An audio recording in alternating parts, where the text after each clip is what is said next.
l'ai dit plus tôt à M. Legault, qu'attendez-vous? Attendez-vous que quelqu'un meure? Attendez-vous que le toit nous tombe sur la tête? On était dans le noir complet, ce qui inclut, et c'était surtout ça l'enjeu, les prises de courant de secours. La fuite d'eau au deuxième étage, c'est une autre preuve encore. Ça arrive vraiment de tous les côtés en ce moment. Cet hôpital-là a besoin d'amour. Un hôpital qui a besoin d'amour depuis très, très longtemps. Vous venez d'entendre des gens qui vivent les horreurs de ce qui se passe à Maisonneuve-Rosemont depuis des années. Promesse faite d'ailleurs dès 2012. Et depuis plusieurs semaines déjà, les partis d'opposition tirent à boulet rouge sur le gouvernement. Ils l'ont encore fait aujourd'hui. C'était très turbulent. Ils l'ont fait. Tous ont réclamé des travaux d'urgence à l'hôpital Maisonneuve-Rosemont, qui a subi une panne majeure l'autre soir. Mais ce matin, encore dans une salle d'attente, l'eau coulait. Imaginez si ça tombait, si ça coulait dans une salle d'opération. Évidemment, il n'y a pas eu de mort lors de la panne, mais ça a été extrêmement difficile à gérer. Alors, comme ça s'accumule depuis des années et les promesses s'accumulent aujourd'hui, le premier ministre dit manquer d'argent pour faire les travaux, mais indique évaluer l'option de réaménager des budgets. C'est pas clair. On va l'écouter, M. Legault. Je n'ai pas fermé la porte à réaménager les budgets, entre autres pour en mettre un peu plus à HMR. Mais il reste que la CAQ, c'est un parti des régions. Les travaux qui se font en réalisation actuellement à Dolbeau-Mistassini, à Québec, à l'Enfant-Jésus, à Trois-Rivières, à Sherbrooke, à Gatineau, à Terrebonne, à Vaudreuil, à Saint-Bruno, à Saint-Jean, à Châteauguay. Pour nous, c'est important. Alors, ce soir, justement, on a invité trois représentants des partis d'opposition. Le chef du Parti québécois, Paul Saint-Pierre Plamondon. Bienvenue, M. Saint-Pierre Plamondon. Vincent Marissal, porte-parole de Québec solidaire en matière de santé. Mais c'est pas tout, c'est que c'est dans sa circonscription. C'est son combat, je pense bien. Philomena Rottirotti, bonsoir, porte-parole du Parti libéral du Québec. Vous êtes la porte-parole en matière d'infrastructure, donc le fameux PQI, ça vous connaît. Bonsoir à tous les trois. Bonsoir. J'aimerais ça d'abord, de votre part, vous avez certainement visité Maisonneuve-Rosemont. Vous avez, M. Saint-Pierre Plamondon, vous avez tenu un point de presse là, le 3 avril. Vincent Marissal, vous avez parcouru les corridors, vous aussi. Je ne sais pas pour vous, Mme Rottirotti, mais quel est le sentiment qui vous habite quand vous entrez dans cet hôpital et que vous voyez l'état de sa dégradation? Je commence avec vous, Vincent Marissal, comme député de ce comté-là. C'est angoissant, cet hôpital-là. Quand vous regardez ce que vous voyez sur les murs, vous pouvez juste imaginer ce qu'il y a dans les murs. Ce que je dis souvent à la blague, c'est que Maisonneuve-Rosemont, c'est assez moderne. Ils ont installé des gouttières, notamment au 8e et au 9e. La particularité, c'est que les gouttières sont à l'intérieur parce que ça coule. Alors, imaginez les champignons, sans compter que c'est plein d'amiante, parce que c'est un immeuble de 1954. C'est comme ça qu'on construisait à l'époque. Alors, c'est angoissant. Quand vous voyez ça dans les corridors, en plus, c'est des chambres multiples. Les corridors sont trop étroits. Il n'y a rien qui marche dans cet hôpital-là. Sa vocation hospitalière, elle est nulle, elle est foutue. Ça n'existe plus. Et il faut agir rapidement. C'est pas le bonhomme 7 heures qui parle. Là. Ça fait des années qu'on le dit. En particulier moi, oui, parce que c'est dans ma cour chez moi, mais ça urge. Paul Saint-Pierre Plamondon, vous y étiez le 3 avril. Vous avez fait un point de presse de là-bas, entouré de syndicats, je crois, des syndiqués. Qu'est-ce qu'on ressent quand on rentre dans cet hôpital-là? Puis vous avez fait une promesse comme premier ministre, éventuellement, ce serait une priorité. Oui, en fait, j'ai dit qu'un gouvernement du Parti québécois va le faire ou la CAQ va se raviser. Moi, j'ai l'impression que la CAQ va se raviser parce qu'aujourd'hui, c'est intenable en Chambre. Il y a un degré d'indignation. Pour répondre à votre question, qu'est-ce qu'on ressent? On voit plusieurs patients dont le regard est déprimé par cet environnement où il n'y a pas d'air. Moi, ce qui m'a frappé le plus, c'est qu'il n'y a pas d'air. La ventilation tient au fait d'ouvrir les fenêtres. Vous avez décrit ça. L'été, c'est dangereux parce que les nouveau-nés font de la fièvre, mais ils ne font pas de la fièvre parce qu'ils sont malades. Ils font de la fièvre parce qu'il fait trop chaud. Mais il y a une procédure quand un nouveau-né fait de la fièvre. Mon troisième a déjà eu ça, une ponction lombaire. Il y a une question de dignité dans tout ça. Et on vient d'entendre l'énumération interminable que le premier ministre fait constamment pour manger du temps en chambre. Je vais revenir là-dessus. Revenons-y, parce que ce sont des faux dilemmes. Je voulais entendre votre sentiment. Comment vous êtes affectée, vous, Mme Rottirotti? Bien, écoutez, c'est honteux. c'est vraiment honteux de voir qu'on a une infrastructure qui tient littéralement par des broches. Quand on va à l'hôpital, Mme Sow, c'est pas parce qu'on va se faire soigner. Et je veux profiter, puis je suis sûre que mes collègues seraient d'accord, de remercier les infirmières, puis les médecins, puis le personnel de soutien qui littéralement tient l'hôpital à bout de bras. Ouais. C'est vraiment ça. Et tous les patients qui paient les mêmes impôts pour avoir des infrastructures qui se tiennent. Oui, maintenant, absolument. vous êtes de la classe politique. C'est notre choix à nous d'aborder ça sur ce langue politique. Est-ce que c'est une affaire politique?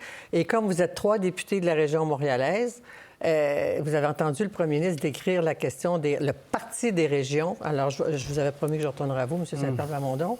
Est-ce que c'est une affaire politique Montréal contre les régions? Oui, c'est politique, il n'y a aucun doute. Et ce faux dilemme que si on s'occupe d'un hôpital aussi désuet, on ne peut pas faire d'autres projets, c'est absolument faux. Premièrement, les seuls critères devraient être à quel point c'est désuet, à quel point c'est un besoin pour la population. Clairement, le gouvernement utilise d'autres critères. Puis le premier ministre vient de le dire, là. Nous, on est le gouvernement de telle clientèle, pas de telle autre clientèle. Et l'autre élément là-dedans, c'est que pendant qu'on n'a pas un 80 millions pour la phase 1, on a de l'argent pour d'autres études bidons du troisième lien, puis d'autres études bidons de projets qui sont purement électoralistes. En transport, mais dans toutes sortes de promesses ou de subventions indéfendables. Donc, il y a une colère sourde que j'ai jamais vue depuis que je suis à l'Assemblée nationale. Aujourd'hui, la Chambre aurait pu avoir à suspendre ses travaux, tellement que le ton a monté. Moi, je pense que la CAQ va se raviser. Elle n'a pas le choix. Dans tous les cas, il y aura un gouvernement pour les remplacer, mais elle n'aura pas le choix. Donc, c'est à nous de maintenir la pression et exiger un minimum d'équité pour l'Est de Montréal, le 10 de la population. Alors, je vous entends tous les deux, M. Barrison et Mme Brosserotti. Est-ce que c'est une affaire politique pour vous? Mais j'espère que Paul a raison puis qu'ils vont se réviser. Sauf que moi, je joue dans ce film-là depuis plus de 6 ans. Là, puis j'ai été à 2 annonces du ministre. Et là, je tiens à dire que oui, c'est politique. Pourquoi? Parce que c'est pas Christian Dubé qui bloque. Christian Dubé, il a mis son nom là-dessus. Il n'y a pas un ministre de la Santé assez fou pour mettre son nom à côté d'un fiasco pareil. Puis on s'entend, là. Si quelqu'un était mort mardi soir, le lendemain, là, nous demandions tous la démission du ministre. Le ministre, il ne veut pas passer pour le gars qui n'a pas livré Maisonneuve-Rosemont. Où est-ce que ça bloque, donc, pour un projet de 5 milliards? Il y a juste un endroit où ça bloque, c'est au-dessus du ministre, puis ça, c'est le premier ministre. C'est là que ça bloque. M. Dubé a dit, c'est rapporté en Chambre le 3 avril aussi, là, que M. Dubé dit « Je vous promets, avant la fin de mon mandat en 2026, je vais livrer l'hôpital Maisonneuve-Rosemont. » Mme Brosserotti là-dessus. Bien, écoutez, premièrement, je vais vous dire que quand on gouverne pour tous les Québécois. C'est pas une question de faire la politique parce que tu n'as pas voté du bon bord. Une fois que je vous dis ça, Mme Sow, j'ai eu l'opportunité de questionner le ministre des Infrastructures lors des études des crédits. M. Julien. On a pu comprendre... M. Julien, exactement. On a pu comprendre là, qu'au moment que M. Dubé, il y a 1 an, était devant l'hôpital, annoncer que la pépine s'en venait, j'ose croire que l'argent était au rendez-vous. Là, on a compris, M. Dubé a carrément dit en Chambre, bien, j'ai pas eu l'aval du Conseil des ministres. Alors, la question demeure intacte. Qui a tiré la plug? Il y a quelqu'un qui a tiré la plug à quelque part. Je pense qu'on a des extraits, d'ailleurs, à vous faire entendre. Plus tard. OK. Est-ce qu'on peut l'amener plus tôt? Oui, on va essayer de vous... On a sorti des extraits qui rappellent le fil des événements parce qu'on va l'aborder à notre carnet politique, mais je pense que, comme vous l'évoquez, on va essayer de vous le faire entendre maintenant.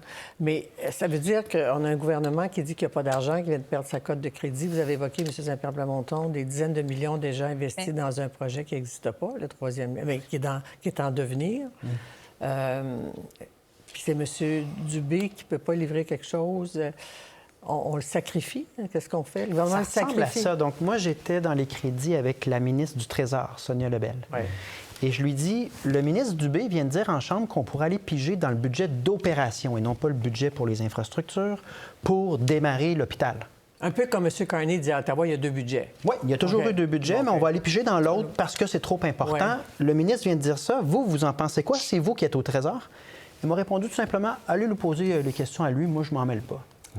Ça, là, ça dit quelque chose sur justement l'aspect très politique de ce blocage. Mais en même temps, comme je vous dis, la pression est tellement forte, Sonia Lebel ne pourra plus, dans quelques jours, dire « j'ai toujours pas parlé à Christian Dubé ». Le premier ministre ne pourra pas se cacher en disant « j'ai rien à voir là-dedans ». Ça tient pas, cette histoire-là. Mais le fait qu'il n'y a pas d'argent, Mme Rottirotti, est-ce que c'est pas un argument dont on doit tenir compte, ou vous dites qu'il y a de l'argent ailleurs? C'est comme si on devait déshabiller Pierre pour habiller Paul, selon l'expression. Moi, je vous dis qu'on fait face à un gouvernement qui est là depuis 7 ans, qui font juste gaspiller les fonds publics, qui gaspillent l'argent des Québécois avec les mauvais choix qu'ils ont faits. Alors nous, qu'est-ce qu'on dit? C'est que si on avait un gouvernement vraiment qui avait géré les fonds publics, l'argent des contribuables correctement, sans gaspiller les fonds, on aurait l'argent pour faire Maisonneuve-Rosemont. Mais M. Legault, le gouverneur de la CAQ, blâme les libéraux de ne pas avoir fait le projet quand c'était le temps, parce que c'est un projet qui, maintenant, coûte beaucoup, beaucoup plus cher. Pourquoi vous ne l'avez pas fait, les libéraux, alors que vous avez appliqué une politique d'austérité de rigueur qui a laissé 7 milliards de dollars dans les coffres quand vous avez perdu le pouvoir? Bien, justement, Mme Dussault, vous venez de le dire. Il restait 7 milliards de dollars dans les coffres. Alors, à l'époque, quand la CAQ a pris le pouvoir, le Maisonneuve-Rosemont coûtait à la hauteur d'environ 3 milliards de dollars. Il y avait suffisamment de l'argent pour entamer le projet. Nous, on l'avait déjà... et le projet était là. Alors, il n'y a aucune excuse aujourd'hui. Puis à chaque jour, à chaque année qu'on attend, Mme Dussault, sachez que ça coûte aux contribuables de Québec 300 millions de dollars de plus. Alors, et je pense qu'on n'a pas le luxe, sincèrement, d'attendre même pas une journée de plus. Oui, mais vous avez pas... Je vais revenir, pensez à votre réponse quand je dis pourquoi les libéraux ne l'ont pas fait. Évidemment, vous n'étiez pas là à ce moment-là, mais c'est important de savoir... Oui, j'étais là. Vous étiez là déjà député en 2018? Oui, absolument. Okay. Alors, on revient à vous là-dessus. Je vais avoir une réponse. Lorsque M. Dubé là, est venu à l'hôpital Maisonneuve-Rosemont en septembre 2023 pour dire « ça y est, j'ai trouvé... » La pépine va être en 2025 dans le communiqué du gouvernement. Nous devrions déjà être en train de construire. On avait prévu une inauguration en 2030-2031. Imaginez tout le temps qu'on a perdu, là, parce que pour le moment, il n'y a rien qui se creuse. Là. Même en 2018, on parlait de 2025. Exactement. On le sait que c'est au moins 10 ans, là, un projet comme celui-là. 8 ans si tout va très, très bien. Quand M. Dubé nous dit « j'ai provisionné 2 milliards pour la coquille », après ça, il faut évidemment meubler l'hôpital. Là, puis il ne s'agit pas d'acheter des chaises Ikea. C'est de l'équipement, puis meubler l'hôpital. Donc, c'est à peu près le double. On était autour de 4 milliards à ce moment-là, 4 milliards et demi. Moi, je ne peux pas croire que M. Dubé a fait tout ça, qu'il a lancé les dés en disant « je vais l'essayer, mais dans le fond, je n'ai pas les 2 milliards. » Non, le budget, il était là. Il est au PQI. Il était écrit noir sur blanc. PQI. Les plans sont prêts, les appels d'offres sont prêts. On n'attend que le feu vert du premier ministre. Et ça soulève une autre question.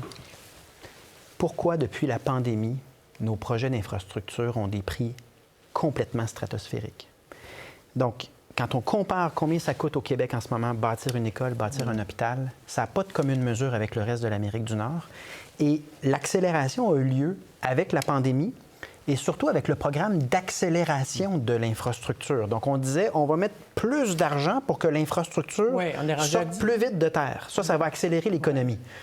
On n'avait pas besoin d'accélérer l'économie. Elle allait beaucoup plus vite qu'on voulait. L'inflation était hors de contrôle. Mais indépendamment de la politique publique, l'effet, c'est qu'il y a peu de concurrence au Québec en construction et que construire quelque chose coûte beaucoup plus cher depuis qu'on a dit qu'on accélérait l'économie. Et si on ne s'attaque pas à ce sujet-là, clairement, il y a un problème budgétaire généralisé sur la demande en école puis en hôpital par rapport au prix que ça coûte et l'argent qui est disponible. On va écouter l'extrait dont je vous parlais il y a un instant. C'est un peu comme le CHUM, le CUSUM, l'hôpital général juif. L'hôpital Maisonneuve-Rosemont a besoin de rénovations majeures. Et je leur ai dit publiquement que je les supporterais dans leur projet, mais il y a des étapes à faire encore pour autoriser la finalisation de l'agrandissement. C'est important là, de le dire. Les travaux préparatoires peuvent commencer aussi rapidement que l'année prochaine. Madame Jérôme Forget qui disait qu'un vrai projet, c'est quand la pépine est en cours. Elle arrive quand pour vrai? 2024. Une annonce, c'est bien. Un hôpital, c'est mieux. Quand est-ce qu'on va passer le cap de planification à pépine? Il y a eu tellement d'annonces qui ont été précipitées, incluant la mienne. Durant mon mandat, je vais livrer. Alors, si on abordait, quel serait à court terme, selon vous, vous trois, où on trouve l'argent? puisqu'on nous répond que c'est un problème d'argent. Est-ce qu'on va dans le fonds de réserve qu'on a? On a des milliards en réserve, le fonds des générations, le fonds quelconque. Qu'est-ce qu'on fait? Je commence avec vous, Paul Saint-Pierre Plamondon. Disons qu'on convient que c'est la phase 1 qu'il faut lancer maintenant, puis qu'elle vaut 80 millions. Commençons par constater il y a que juste 40 millions d'accordés, d'alloués, là, je pense. C'est ça, mais supposons qu'on est à moins de 100 millions pour l'étape 1, puis qu'il faut que l'étape 1 commence. On annule le troisième lien, on annule le non, moi, je dis simplement, si le gouvernement n'est pas capable de sortir moins de 100 millions pour la pire urgence de toute notre société, là, je veux dire, qu'est-ce que ça dit sur l'état des finances publiques et de ce que va laisser la CAQ au prochain gouvernement? Donc, je laisse mes collègues, là, parce qu'il y a plusieurs endroits où est-ce qu'on peut trouver du gaspillage. Oui, du gaspillage, OK. L'argent, il est au PQI. Il a été prévu au PQI. Et là, ce qu'il faut comprendre, évidemment, là, c'est que le jour 1 où on commence les travaux, le gouvernement ne fait pas un chèque de 5,5 milliards. C'est sur 10 ans et c'est une dette qui est étalée sur l'immensément long terme, à côté sur un actif. Donc, ça, c'est un faux débat de dire « j'ai pas d'argent ». D'un, il y en a de l'argent. L'argent avait été prévu à l'époque où M. Dubé voulait vraiment le faire. L'argent n'est juste plus disponible pour l'Est de Montréal. C'est ça qu'il faut comprendre. D'ailleurs, M. Dubé a dit quelque chose de très étonnant hier dans un point de presse. Il a dit « je peux pas croire qu'ils ne sont pas capables de trouver les 85 millions pour lancer le projet ». Il est en qui, oui. Il n'est pas au gouvernement, lui. C'est pas lui qui décide. C'est pas eux qui lancent les projets. Alors, à qui il parle? Est-ce qu'il envoie un message à son collègue des Finances, au premier ministre? Mais le il, c'est lui aussi. Madame Rottirotti, en terminant. Oui. Bien, écoutez, nous, l'argent était là en 2018. Là, on fait face à un gouvernement qui, comme je vous dis, a gaspillé les fonds publics. Et j'ose croire, Mme Dussault, que quand M. Dubé, l'année passée, était devant l'hôpital pour dire que là, c'était la bonne annonce puis que la pépine s'en venait, j'ose croire que le ministre responsable avait attaché les fonds qui venaient avec. Alors, ça démontre à quel point que on peut plus croire dans ce gouvernement-là. On a invité M. Dubé en entrevue, mais on a fait confirmer que le communiqué de 2023, en tout cas, avait été approuvé par le bureau du premier ministre. Le mot de la fin pour vous, rapidement. Et si jamais on est à ce point dans une situation de mauvaise gestion qu'il n'y a vraiment plus d'argent nulle part, commençons la phase 1 sur la base des revenus futurs de ce stationnement-là comme base de financement. 3 000 places, en fait. Hein? Bien, il y a des revenus avec ça. Ouais. Donc, on peut peut-être aller chercher le capital sur la base des revenus futurs. Ouais. Mais ça prend une solution, ça ne passera pas. Mais il ne faut pas se faire passer un stationnement pour un hôpital, par exemple. C'est pas d'un stationnement dont on a besoin, c'est d'un hôpital. Absolument. Mais au moins commencer. On est tous très solidaires là-dessus. Oui, merci de votre confiance d'avoir participé ensemble à cette discussion. On avait invité M. Dubé, il n'était pas disponible. Merci à vous trois. Merci. Merci. Pour voir nos émissions en entier, rendez-vous sur la chaîne Ici RDI.